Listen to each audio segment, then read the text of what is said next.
안녕하세요. 권중TV의 권중광입니다. 오늘이 12월 5일 화요일 오후입니다. 화요일 오후 방송을 시작하겠습니다. 아, 윤석열 대통령은 장관들을 이제 교체 또 했어요. 지난번에는 이제 정책실장들하고 수석 보좌관들을 교체를 했는데요. 임명장을 줬죠. 근데 이제 장관들을 또 이제 교체를 합니다. 한 대여섯 명 정도 이렇게 되는 걸로 알고 있는데요. 거기 뭐 한동훈 장관도 올 입에 오르고 또 원희룡 장관도 입에 오르고 이렇게 또 여자 장관들도 이렇게 입에 오르는 사람들이 있습니다. 내년 총선에 그 예비 후보 등록 있잖아요. 예비 후보 등록하는 것이 앞으로 이제 일주일 남았습니다. 다음 주면은 등록을 하게 됩니다. 그래서 예비 후보 등록을 했다 이제 선거가 닥치면 한 20여일 전에 본선거에 등록을 다시 또 하죠. 그땐 추가로만 하면 되니까요.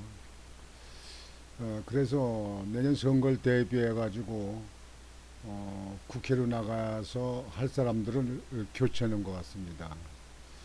당연하지요. 여하튼지 내년 선거는 우리 국가 미래를 위해서는 여당이 일당이 되어야 됩니다. 윤석열 대통령을 대통령으로 모셨으면 대통령이 어, 소신껏 국가를 위해서 일할 수 있는 기회를 줘야 됩니다. 그러면 여당이 일당이 돼야 됩니다. 160석이 되든지 170석이 되든지 하여튼 과반수를 넘어야 된다고 생각합니다. 여러분들도 아마 그렇게 생각하실 거예요. 우리나라 대통령은 5년 단위만이에요. 뭐 미국같이 4년씩 연임해서 8년 가는 것도 아니고 5년 단임으로 물러나게 되어 있기 때문에 그래서 윤석열 대통령에게 기회를 주는 것이 여야를 물론이고 모든 국민은 그렇게 생각을 해야 된다고 생각합니다. 그렇지 않습니까? 5년 단임으로 대통령을 선출됐으면 더 대통령을 하는 것도 아니니까 기회를 줘야죠. 원자력이든가 그다음에 외교라든지 경제를 망친 문재인 정부의 문통도 그냥 그걸 난리치는 가운데서도 5년을 그냥 지났잖아요. 윤석열 대통령은 지금 그 수출에 외교에 안보에 상당히 괄목할 만큼 성과를 거뒀다고 생각합니다. 그래서 여하튼지 5년간은 여야를 불문하고 윤석열 대통령의 기회를 주는 것이 그것이 우리 국가의 미래에 바람직하다 이렇게 생각을 합니다. 여튼 그렇게 하고요. 날씨가 오늘 많이 좀 푹해졌어요. 봄 날씨 같아요. 날씨가 이렇게 되는 것이 이것이 뭐 오존층이 깨졌다 터졌다 뭐 해가지고 온대화가 되는 거가 아닌가 이렇게 생각도 되는데 여튼 다행입니다. 그저 없고 서민들은 그래도 연료비도 줄여야 되니까요. 또 나이 드신 분들은 좀 지독하게 춥지 않아야 그래도 건강을 유지하시는데 큰 도움이 되죠. 오늘 본 방송은 여러분들에게 지금 팔레스타인하고 이스라엘하고 팔레스타인이 전쟁을 치르고 있잖아요.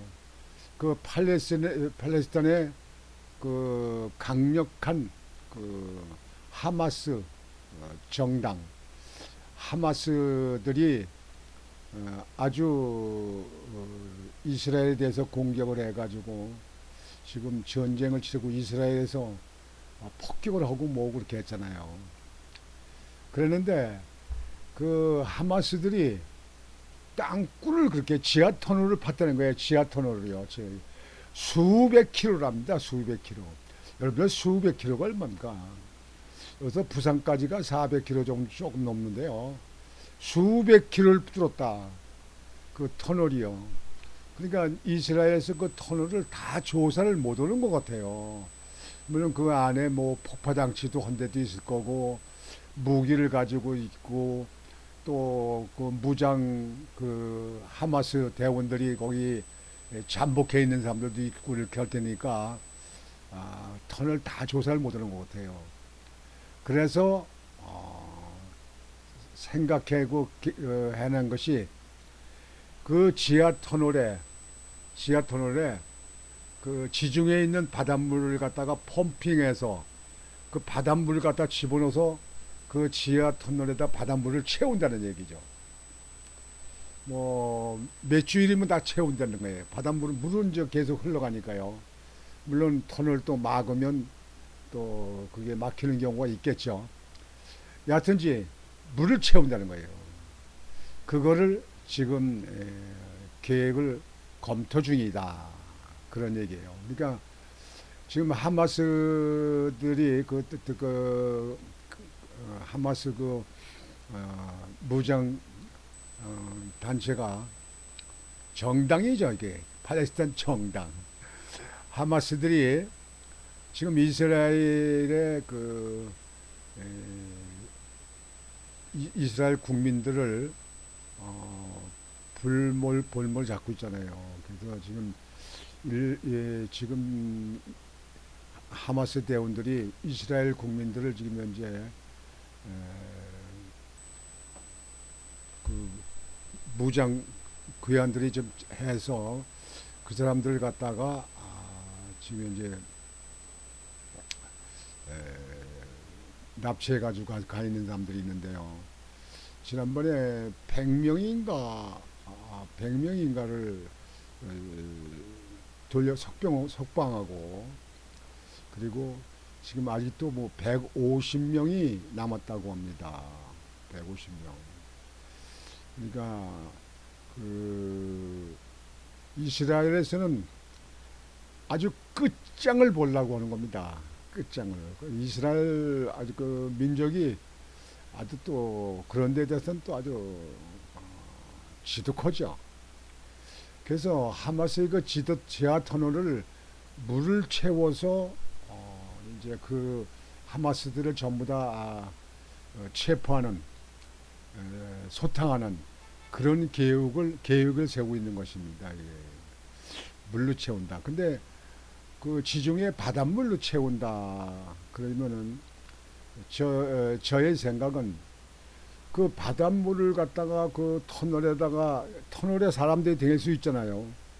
그 정도 터널에 바닷물을 채워서 수백 킬로를 다 물로 채운다. 제가 볼 때는 그 후유증이 없을까 이렇게 염려가 됩니다. 왜 그러냐면요. 바닷물은 염분이 섞여 있잖아요. 염분이. 그 염분이 섞여 있는 것이 그 터널로 그냥 그 지하 터널로 온통 수백 킬로를 갖다 다 채우게 되면 그 염분 때문에 그 지질 변화, 땅의 변화라든지 또는 나무들이 그 염분을 갖다가 뿌리로다가 이렇게 빨아 먹게 되면 나무가 죽지요. 짜니까. 여러분들 바닷물 먹고 자라는 나무 봤습니까? 예. 그래서 그 후유증이 크지 않을까 이렇게 생각하면서 저 개인적으로는 그 근방의 호수라든지 그 작전을 하려면 민물을 끌어들여서 민물로 채우면 어떨까. 민물이야 뭐 나무들도 뭐 아무 상관없고요. 또 숲을도 이렇게 잘 살 수 있고 또 물을 또 공급도 할 수 있고 뭐 사막 같은 데는 공급도 되고 또 물이 이제 또 지하로 침수되면 또 물이 지하 수위가 또 걸러지게 되고 그러니까 그래서 바닷물은 제 개인적 생각은 좀 그 지형에 그 나라 그 지형에 어떤 영향을 주지 않을까 이렇게 생각이 됩니다. 그것까지는 외신에 나와 있질 않더라고요. 그래서 제 개인적으로 내가 그걸 쭉 보고 나서 이거 바닷물로 채우는 거는 그 다마스를 전부 다 체포하는데 그 소탕하는데 그 작전이 되긴 되겠는데 근데 바닷물을 넣는다. 그러면 그 많은 지역의 그 지하 터널을 물로 채우게 되면 바닷물 채우면 그 근방에 있는 숲이라든가 나무들이 뭐 과일나무고 뭐 나무들이 있을 거 아니에요. 나무들이 바닷물을 갖다가 뿌리로 빨아들이게 되면 흡수하게 되면 나무가 죽지 않을까 고사되지 않을까 이렇게 생각을 됩니다.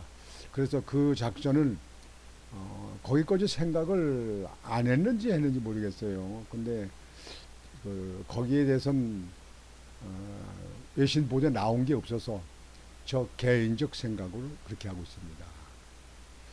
여기서 우리나라도요. 지금 현재 전에 어느 분은 우리나라 이북에서 땅굴이 뭐 서울까지도 들어왔다 뭐 했다 그렇게 보도도 되고 그렇게 뭐 유튜브도 나오고 그렇게 한 적이 많이 있는데요. 북한에서 땅굴을 판 것이 분명히 있다고 가정을 하는 것이 저는 옳다고 생각합니다. 땅굴을 옛날에 파서 여러분들 그 땅굴 가보셨잖아요. 그 땅굴 팠는데 여지까지 가만히 있을 사람들이 아닙니다. 그래서 북한에서 땅굴로 해서 이 일산이라든지 일산 고향 같은데 뭐 서울이 아니더라도요 임진강 건너까지 이렇게 들어와서 전에 여러분들 그 김대중 정부 있을 때인가요? 그때 우리나라 군복이 그 해외로 나가가지고 북한으로 수십만 벌이 들어왔다는 그런 그 보도한 거 기억하시나요? 저는 기억이 되는데요. 그런 쪽에 북한이 한국에 있는 군인들의 그 군복을 입고 한국 군대 같이 이렇게 철모도 쓰고 그 다음에 총도 들고 명찰도 달고 이렇게 해가지고 밤에 서울 시내를 다닌다 하면 우리 국민들이 그거 알 수 있습니까? 생긴 게 한국 사람 뭐 이북 사람이 똑같고 군복을 입었으니까 군대 군인들이 뭐 작전하나 보다 또는 군인들이 뭐 휴가 나가나 보다 이렇게 생각하잖아요. 제가 볼 때는 여기까지 우리 정부가 생각을 해봤는지 모르겠는데요. 이거에 대해서도 땅굴도 찾아야겠지만 거기에 대한 국방부의 그 이북에 대한 대처 방법을 세워야 된다고 생각합니다. 그래서 우리나라 안보가 튼튼할 수 있도록 뭐 미사일이나 또는 핵이나 이 포탄 이런 거는 여러 가지로 다양하게 그걸 뭐 조사하고 방어할 수 있지만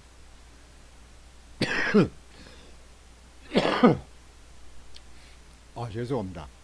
땅굴로 침투해서 한국 군인 군복을 갈아입고 이 서울 수도권을 침략했을 적엔 대비가 뭐냐, 대책이 뭐냐. 전혀 국민들이 그걸 뭐 조사할 수도 없고 알 수가 없지 않습니까? 저부터도 그렇게 군복을 입고 지나가면 군인이 휴가 가나 보다, 뭐 아니면 훈련 중인가 보다, 뭐 군인인가 보다 대수롭지 않게 생각한다 이거죠. 그러면 후방에 다 뚫리는 거 아니겠습니까? 그런 가능성, 그런 작전이 있을 수도 있다 하는 거에 대해서 우리 정부나 군에 있는 그 책임자들은 깊이 있게 연구를 하시기 바랍니다. 국가안보는 그저 눈으로 보이는 그 38선에 있는 적만 적이 아닙니다.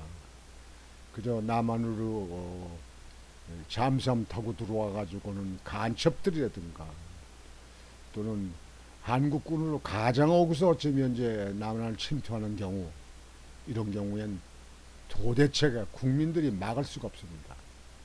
군대는 또 어떻습니까? 아, 군인인가 보다 이렇게 생각하지 않겠습니까? 그래서 거기에 대한 대비를 해야 된다고 생각합니다. 하여튼 오늘 이스라엘이 그 다마스 그 무장 괴뢰들을 완전히 그 체포하기 위해서 그네들을 완전히 아주 없애기 위해서, 그러니까 그들을 전부 체포하려면 그 수백 킬로 되는 지하 땅굴, 지하 터널에다 바닷물을 넣어야 된다. 그래서 바닷물을 넣어서 물로 채워가지고, 물 치면 숨 쉴 수가 없으니까 물 위로 올라와야 될 거 아니에요. 그러니까 그래서 체포하자. 그래서 끝장내 갔다. 그런 계획이 외신에 떠는데요. 아까 말씀드린 대로 바닷물은 좀 문제가 있지 않겠냐. 어느 작전 계획은 좋은데 바닷물이 아닌 민물, 강물이나 호수물 그런 걸 갖다가 채워서, 그러면 그 거기 사막도 많으니까요. 그런데 물도 공급이 될 수 있고 수온이, 또 나무가 아무 이상이 없다 그런 얘기죠. 만약 바닷물이 들어가서 나무가 다 죽게 되면 그것도 문제가 아닙니까? 그래서 거기에 대해서 제 입장을 말씀을 드렸습니다. 여든지 어떻게 됐든지 빨리 끝내서, 그래서 전쟁은 없어야 됩니다. 저 러시아하고 우크라이나하고 전쟁하는 것도 올 안에 끝냈으면 좋겠습니다. 끝내요, 끝내. 푸틴, 젤렌스키 회담을 해서 전쟁을 끝내세요. 전쟁은 없어야 됩니다. 이스라엘도 그 하마스, 팔레스타인 하마스하고 전쟁을 빨리 끝내야 됩니다. 그래서 민간이나 여성이나 노약자들 이런 사람들만 많이 희생되는 일을 막아야 된다고 생각합니다. 그것이 이 세상에 태어난 인간으로서 그저 잘 먹고 뭐 고위직에 있고 이렇게 하지는 않는다 하더라도, 없어도 자기 수명까지 인간으로 살다가 저 세상으로 가는 그런 세계의 사람들이 되고 세계의 인구가 되고 세계의 나라가 되어야 된다고 생각을 합니다. 오늘 화요일인데 화요일날 오후 방송은 이것으로 마치겠습니다. 여러분들 오늘 또 편안히 주무시고 내일 또 희망찬 하루를 맞이하시길 바랍니다. 권유왕TV의 권유왕이었습니다. 여러분 안녕히 계십시오.